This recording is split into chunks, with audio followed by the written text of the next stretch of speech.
We've all heard of the 10 Commandments, I'm sure. I try to follow them as closely as I possibly can. But I'm confident there are more commandments that just were lost or broke or whatever the story is. I know the next 2 commandments. I'm positive I know what they are.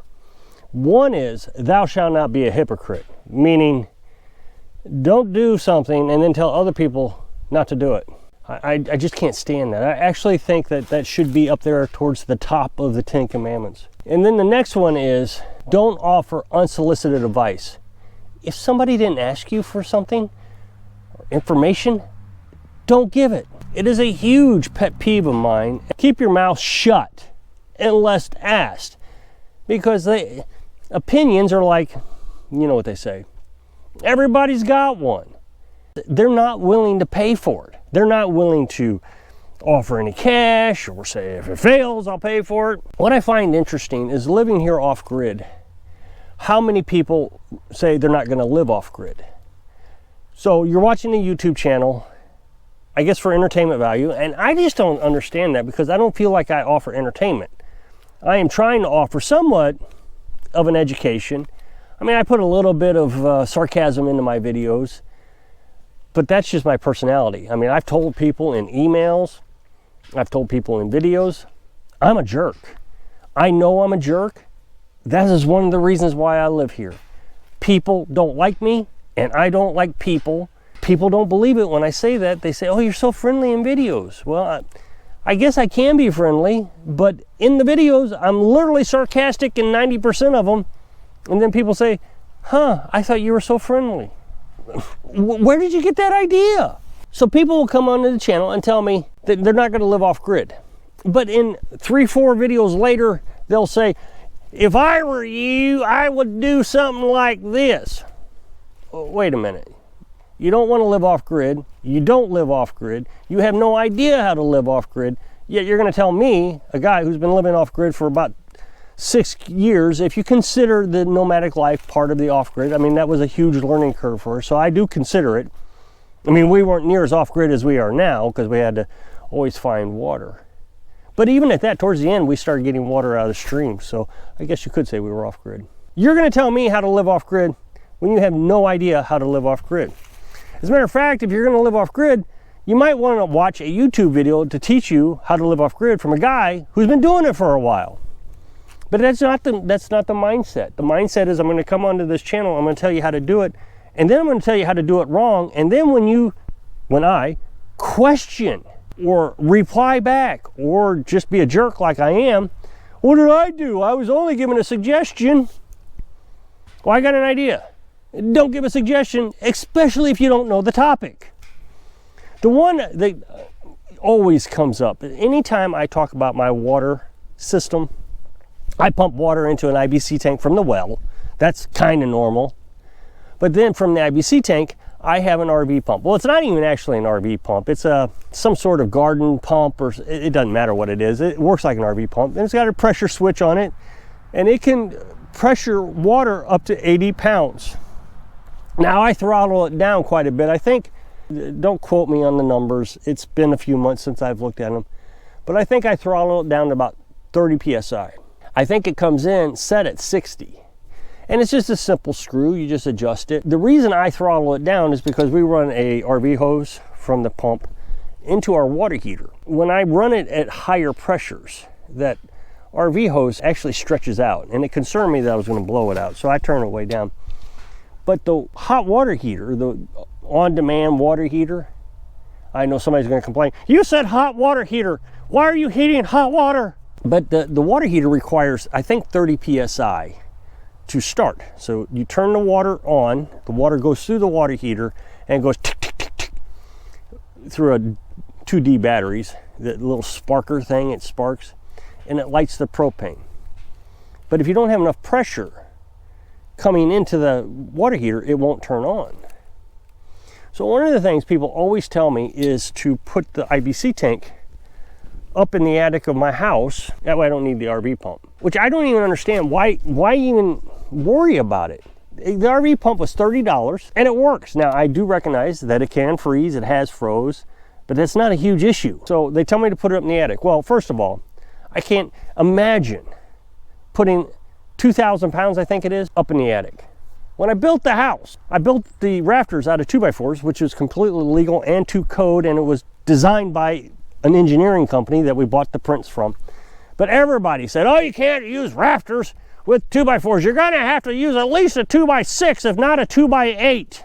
Well, then all of a sudden I started getting pictures from people showing me their rafters, and they're all out of 2x4s. But this is the mindset. Everybody wants to give it some advice, and they have no idea what they're talking about. I can legally build my rafters out of 2x4s that everybody said won't work, gotta have 2x8s, but then they want me to put 2,000 pounds up in the attic, I guess to prove that I needed a 2x8.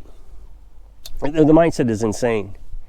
Let's just assume that it would hold 2,000 pounds. Well, first I gotta figure out how to heat that too, because the whole idea was to take the tank from outside and bring it inside into the attic. Now I gotta heat the attic. Again, I'm not sure what problem you solved. You didn't solve a problem, you just caused more problems, more time to think. Now what they're saying is the gravity-fed water will come down into the shower. I'll have all the water I want. Well, the other thing you gotta think about is now I just raised the water tank up higher. So that means when I pump it from the well into the IBC tank, I got to have that much more pump. It's not really a lot in the attic. It would be maybe another 5 or 6 pounds that I would have to have up there, which the well pump could handle. But it's something to think about. Also, if I spill water outside when I'm filling the tank, it's no big deal. I mean, there's water outside. It's where it's supposed to be. But if I spill water in the attic, well, now I've just rotted the rafters and I got 2,000 pounds coming down on my head.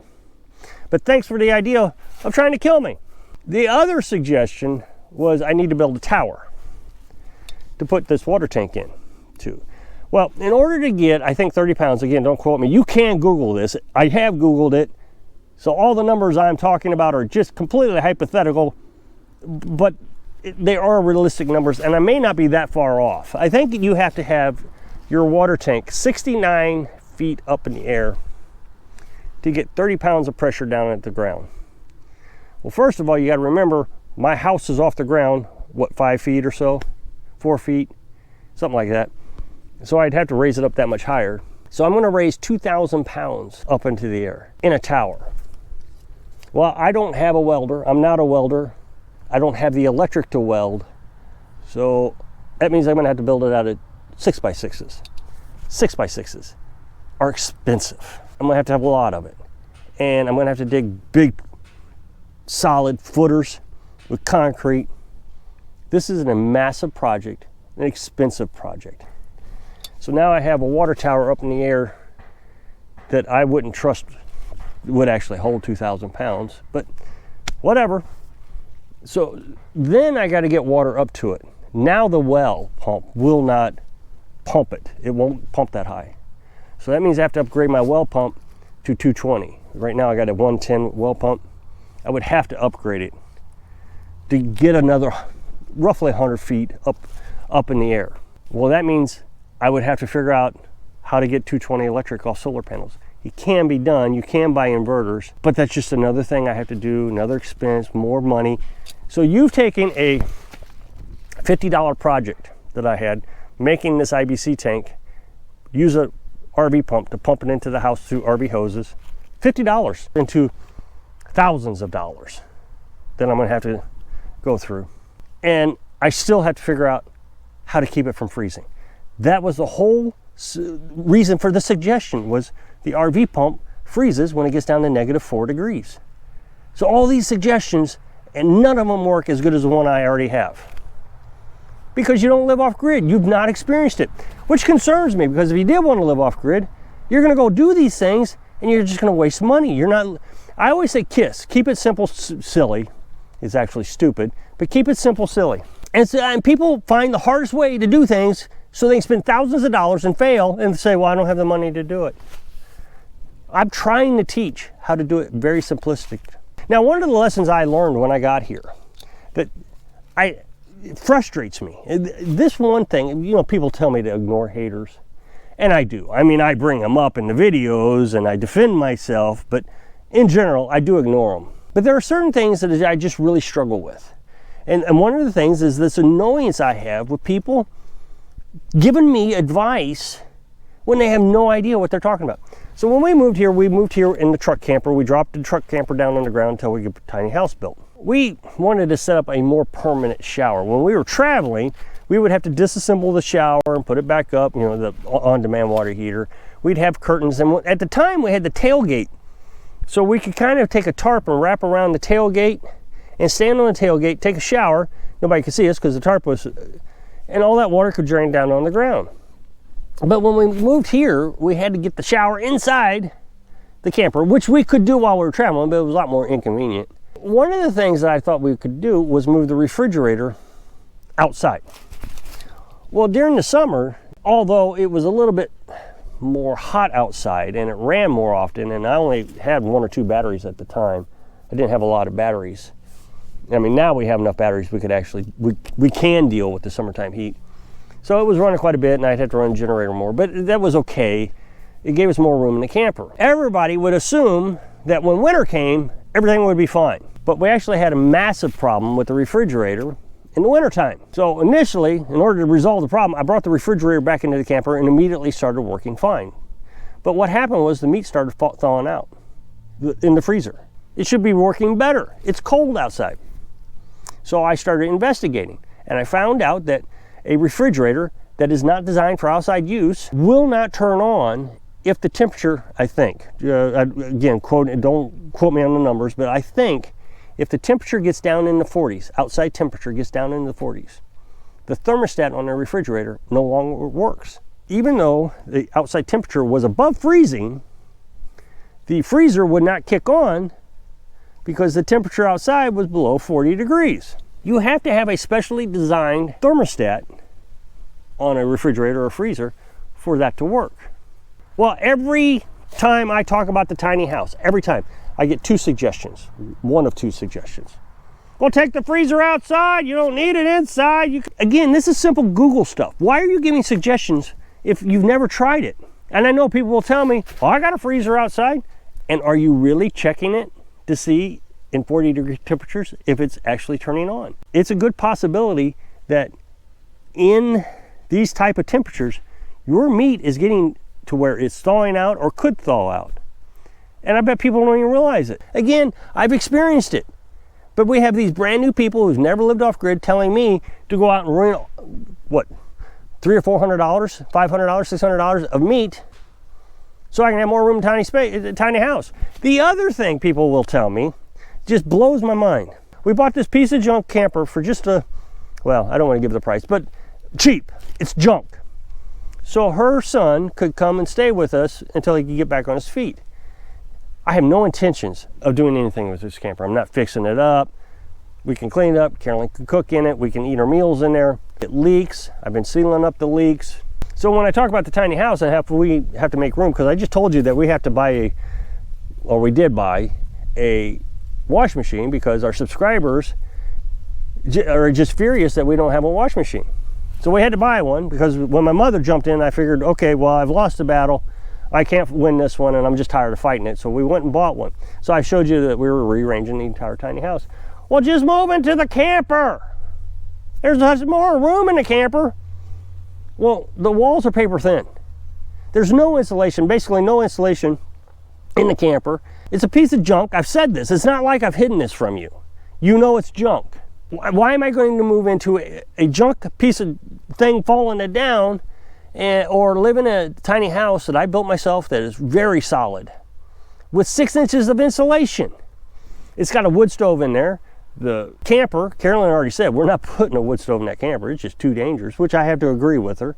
So that means we'd have to go to propane, which means now we're spending more money, which means cost. I don't understand this mentality that you're going to throw out a suggestion to tell me how to live off grid when you aren't, first of all, going to pay for it, and second, you don't live it. How do you know whether it works or not? It is one of my pet peeves, and I know I'm on a rant today, but it is a huge pet peeve because I get other people who say, well, if they want you to do it, then they should send you the cash. So there are other people that have the same philosophy as me. Dad managed an RV park down in Florida, and he was doing wiring to code for RV pads.